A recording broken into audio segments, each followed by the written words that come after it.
नमस्कार, EMS TV में आपका स्वागत है। मैं हूं आपके साथ आकाश। अब देखते हैं खबरें विस्तार से।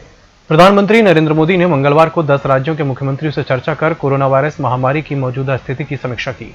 आपको बता दें कि कोरोना महामारी ने जब से भारत में कदम रखा है तब से लेकर प्रधानमंत्री के राज्यों के साथ ये बैठक 7वीं है। वीडियो कॉन्फ्रेंस के जरिए शुरू हुई इस बैठक में आंध्र प्रदेश, कर्नाटक, तमिलनाडु, पश्चिम बंगाल, महाराष्ट्र, पंजाब, बिहार, गुजरात, तेलंगाना और यूपी के मुख्यमंत्री शामिल थे। ये बैठक इसलिए महत्व रखती है कि ये सभी राज्य ज्यादा जनसंख्या घनत्व वाले हैं और इनमें कोरोना संक्रमित लोगों की अच्छी खासी तादाद है।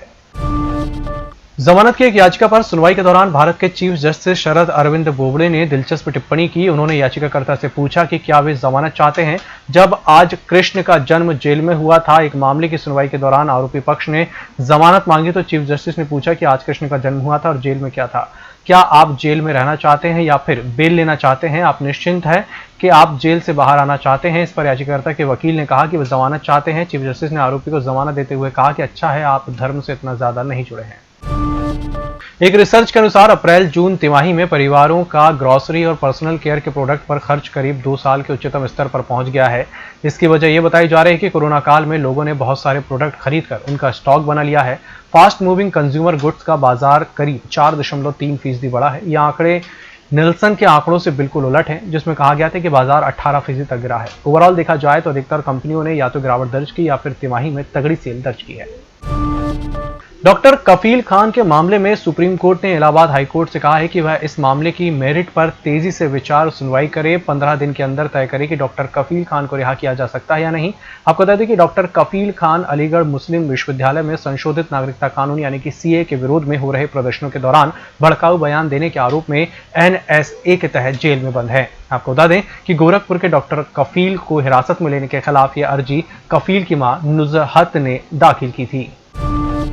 कहते हैं प्यार करने की कोई उम्र नहीं होती और ना ही प्यार जाहिर करने की। इसी बात का उदाहरण दे रहे हैं कर्नाटक के एक उद्योगपति जिन्होंने अपनी स्वर्गीय पत्नी की मूर्ति बनवाकर उन्हें श्रद्धांजलि दी है। कर्नाटक के उद्योगपति श्रीनिवास गुप्ता ने कोप्पल में बनाए गए अपने घर में गृह प्रवेश पार्टी के दौरान अपनी स्वर्गीय पत्नी को सिलिकॉन वैक्स की मूर्ति लगवाई है। मणिपुर में कांग्रेस के 6 विधायक ने विधानसभा अध्यक्ष को अपना इस्तीफा सौंप दिया है। ये सभी एमएलए कांग्रेस के उन 8 विधायकों में शामिल हैं जो पार्टी व्हिप का उल्लंघन करते हुए सोमवार को विधानसभा के एक दिवसीय सत्र में शामिल नहीं हुए थे। इस सत्र में भाजपा नीत एन बीरेन सिंह सरकार ने विश्वास मत हासिल कर लिया। इसी के साथ बुलेटिन वक्त चला छोटे से ब्रेक का जल्द हाजिर होंगे।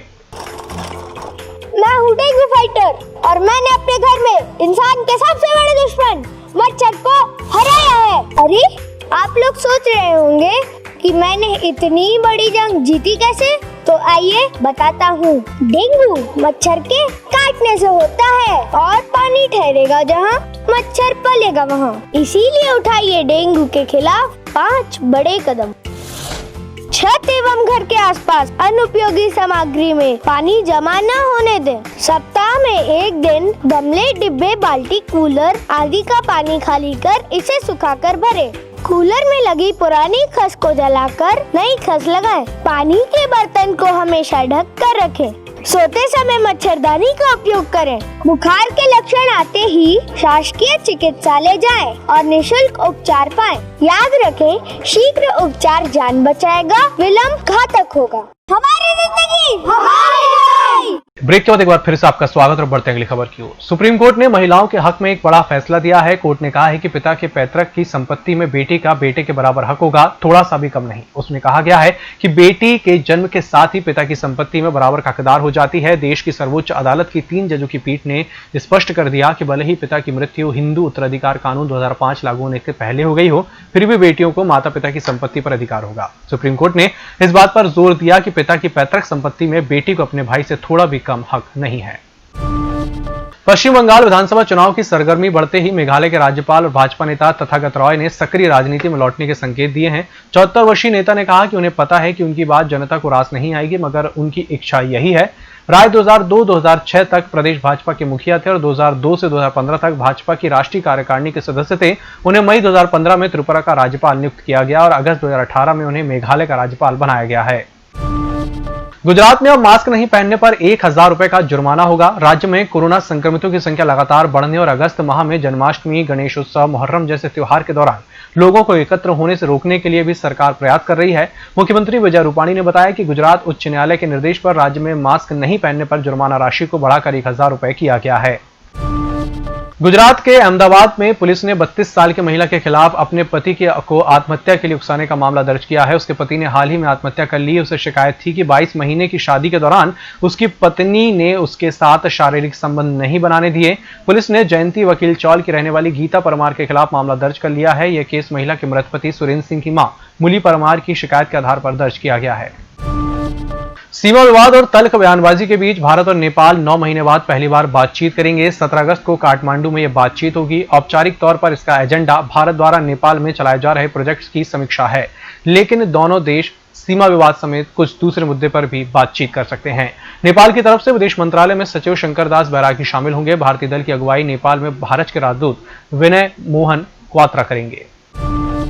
जापान ने पूर्वी चीन सागर में विवादित द्वीपों के पास चीन की मछली पकड़ने वाली नौकाओं की अवैध घुसपैठ पर चीन को गंभीर चेतावनी दी है। जापान ने कहा है कि चीन की नौकाओं की घुसपैठ का जवाब देने के लिए जापानी सेना पूरी तरह से तैयार है। जापान ने कहा कि अगर चीन ने मछली मारने वाली नौकाओं को दियायू द्वीप समूह के पास जाने की अनुमति दी या उन्हें उत्साहित किया तो इसे विवाद को भड़काने वाला कदम माना जाएगा। उधर विशेषज्ञों का कहना है कि चीन के मछली मारने वाली जहाजों की संख्या 100 तक रहती है और चीनी कोस्ट गार्ड उन्हें समर्थन देते हैं, तो जापानी सेना के लिए उन्हें जवाब देना मुश्किल होगा।